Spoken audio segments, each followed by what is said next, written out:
mental. A gente vem de um histórico muito deprimente, muito difícil de mudar essa mentalidade. E a gente traz essa mentalidade. Quando a gente pensa, ai, coitadinho, né? Mas será que ele aprende mesmo? A gente está com esse ranço ainda dessa coisa, né? De que não é nem gente. Para que ele vai aprender? Eu ouço muito isso. Nossa, mas por que você vai ensinar música para autista?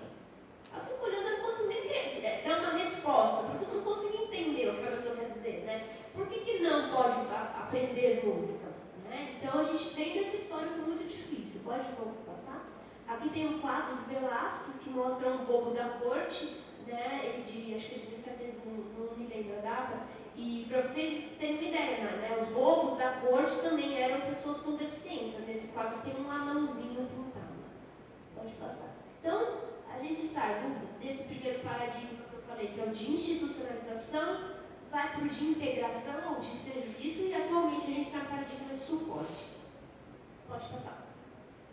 Aqui tem uma figura que eu acho bem legal, assim, que mostra essa mudança. Tem vários círculos com bolinhas verdes, e aí as bolinhas verdes seriam as normais, digamos assim, e aí tem, né, a exclusão, são as bolinhas coloridas totalmente fora do círculo. Depois, nesse segundo paradigma, a gente tem as bolinhas verdes dentro e as bolinhas coloridas no outro círculo ao lado, mas não está dentro. No terceiro, que é a integração, a gente já tem as bolinhas verdes dentro do círculo maior e o círculo menor com as bolinhas coloridas dentro do círculo maior. Ou seja, elas estão, né, você sai totalmente de fora e vai entrando nessa sociedade. E hoje, que a ideia da inclusão são as bolinhas verdes e coloridas todas juntas, sem estar separadas.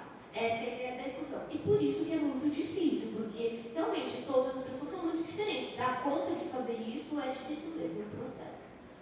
Muito bom. Então, pelo último IBGE, que foi em 2010, 25 milhões, né? 45 milhões de pessoas com deficiência aqui no Brasil. Isso dá mais ou menos 25% dos brasileiros.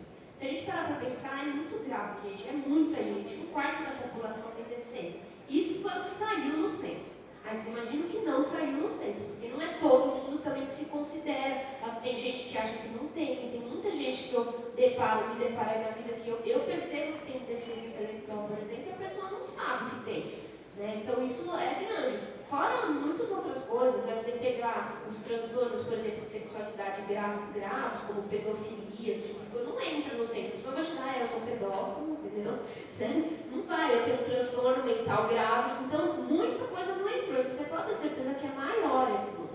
Então é assustador pensar nisso. Aí você pensa, mas por que tanta gente, né? Se a Organização Mundial de Saúde diz que 10% da população, como é que aqui está 25%?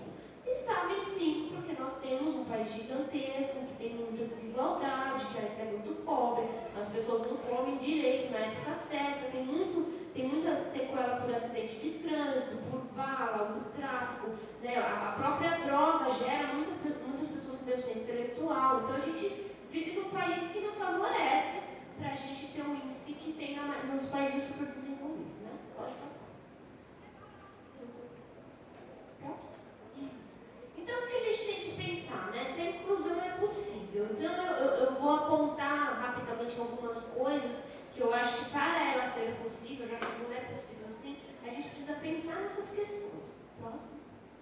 Primeira coisa, quebrar as barreiras atitudinais. O que são as barreiras atitudinais? As barreiras do preconceito. Resumindo isso, né? O termo popular é o preconceito em relação a esse assunto. E aí a gente tem algumas posturas que são super comuns, que isso vem desse histórico que eu falei, e que passa pela família, e que a gente carrega isso para a sala de aula. E é isso que a gente tem que ter cuidado, digamos assim, consciência e cuidado. Então, quais são essas posturas, as mais conhecidas, né? A superproteção. O que é a superproteção? É você achar que aquela pessoa não é capaz de fazer nada, você não deixa aquela pessoa crescer. É muito comum, eu que lido com a deficiência intelectual e o autismo, eu pego pessoas de 30 anos de idade que não têm nenhuma deficiência física, enxerga, ouve, e assim, a mãe até hoje troca, põe a roupa. Né? Eu pego pessoas de 40 anos de idade que vêm para aula de Maria Chiquinha e lancheira da Barbie.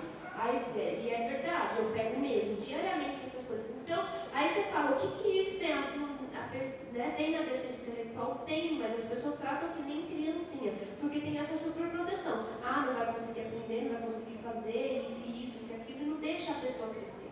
E na sala de aula, às vezes a gente carrega esse tipo de coisa. Por exemplo, se você vai dar uma aula de musicalização, você tem lá as crianças e tem uma com deficiência. Terminou a aula, todo mundo tem que guardar as coisas, esse é o trato.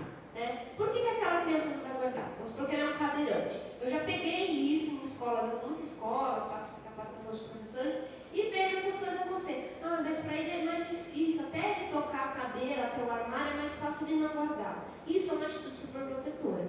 Né? Se a turma toda guarda, ele não precisa empurrar o piano, mas ele pode pôr uma flauta na perna e ir lá com a cadeira e pôr dentro da caixa. Então é esse tipo de atitude que a gente não pode ter de superproteção. Próximo. A negação e a rejeição. Isso também acontece muito. Você faz de conta que o problema não existe. Então, eu vou beber água. Isso é muito comum, eu já peguei professores com tipo de discurso assim, não, mas para mim todos são iguais, então eu não quero nem saber se ele tem deficiência ou não, porque eu amo todos e todos são iguais. Para mim é uma atitude de rejeitar o problema, porque uma pessoa que não enxerga não é igual a uma que enxerga, no sentido de aprendizagem, ela precisa de outros recursos, então eu não posso fazer a mesma coisa para todo mundo. Né? Isso acontece muito, inclusive dentro das famílias. Eu já peguei de alunos que eu que detectei junto com a equipe que trabalhava comigo que a pessoa tinha alguma coisa e a gente teve que comunicar à família, seu filho com 18 anos, eu acho que tem alguma questão. E aí a gente foi especular e viu que tinha uma deficiência intelectual grave. Né? Como que passou 18 anos assim? Porque não aprende, aí muda de escola, aí a professora chama os pais para conversar e briga porque a professora não deu uma aula direito, então assim, a família muitas vezes também não quer ver. Né? E nós como professores não podemos deixar de ver e rejeitar e negar essa questão. Próximo. Eu vou descrever aqui, a gente tem uma charge muito legal, que é a tal da piedade. Né? Eu nem pus nada escrito aqui. O que é essa coisa do coitadinho? Isso, pelo amor de Deus, a gente tem que abolir do mundo o coitadinho. Então tem uma charge aqui que é o seguinte, um moço na cadeira de rodas e um outro em pé. Aí o da cadeira de rodas fala assim, por favor, o senhor poderia me dar uma? Aí quando ele nem terminou de falar, o homem já deu dinheiro para ele. Ou seja, ele não quer esmola, né? Aí o cara fala, não, uma informação, eu só queria uma informação. Então essa coisa de achar que é sempre o coitado e a pessoa precisa de esmola, né? Então a gente pode dar uma esmola em dinheiro, mas a gente pode dar uma esmola em atitude também, né? Quando você pega e fala, eu já ouvi esse tipo de coisa. Por exemplo, eu tinha um grupo e a gente foi apresentar um teatro, tipo esse, bem bonito, com iluminação. Era um grupo semiprofissional, formado de pessoas com deficiência. Chegou lá, a gente tinha que fazer iluminação do espetáculo, chegamos antes, como qualquer grupo profissional. E o cara do lugar se recusou a fazer a iluminação. E ele falou assim, mas para o grupo de vocês pode ser 100. Por que pode ser 100? A gente é um grupo profissional, a gente chegou 3 horas antes para fazer um negócio, né? Então é esse tipo de postura, é esse tipo de esmola. Não, a gente já está até abrindo o teatro para vocês, para que precisa da iluminação? Né? Isso é um tipo de esmola que atitudinal que a gente tem que parar de ter. Próximo. Generalização é outra coisa muito comum que a gente vê, eu vejo direto isso, que é achar que se a pessoa tem um problema, ela tem todos os problemas. Né? Então, assim, achar que, por exemplo, o pessoal que é cego aqui deve já ter passado por isso. Se é cego, é surdo. Então chega perto e começa a falar alto, começa a gritar, né? Como se a pessoa não está enxergando, então ela também não está ouvindo, ela não está entendendo o que eu falo. Ou fica falando assim de forma soletrada. Oi, meu nome é Viviane. Né? Já peguei umas coisas assim, enfim. Então a gente tem que tomar cuidado e entender, por isso que eu acho que a gente tem que entender das deficiências, precisa, porque quando você entende, por exemplo, você pega uma criança com paralisia cerebral grave, que às vezes motoramente é super comprometida, ela não mexe em nada. Ela não mexe em nada, ela baba. E aí você olha essa pessoa e fala assim, nossa, se ela é assim, ela também não entende, não ouve. Aí você fala dela de frente com a mãe, é como se ela nem existisse e você despreza ela na aula porque ela não deve estar entendendo nada. E às vezes o cognitivo dela é super preservado. O problema é só o motor. Né? Então a gente tem que conseguir saber diferenciar essas coisas e não generalizar o problema. Próximo. Outra coisa que tem muito, que é aquilo que eu falei da mini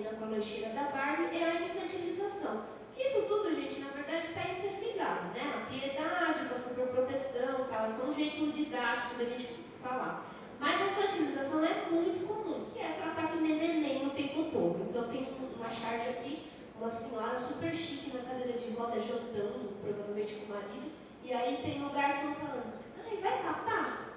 Né? E apertando a bochecha dela. Então é essa ideia de achar que é sempre criancinha, de tratar como criança. Isso é horrível e a gente tem que abolir da nossa vida. Próximo. E o contrário, né, que eu tinha falado da piedade, digamos assim, que acaba sendo também, é a supervalorização do problema.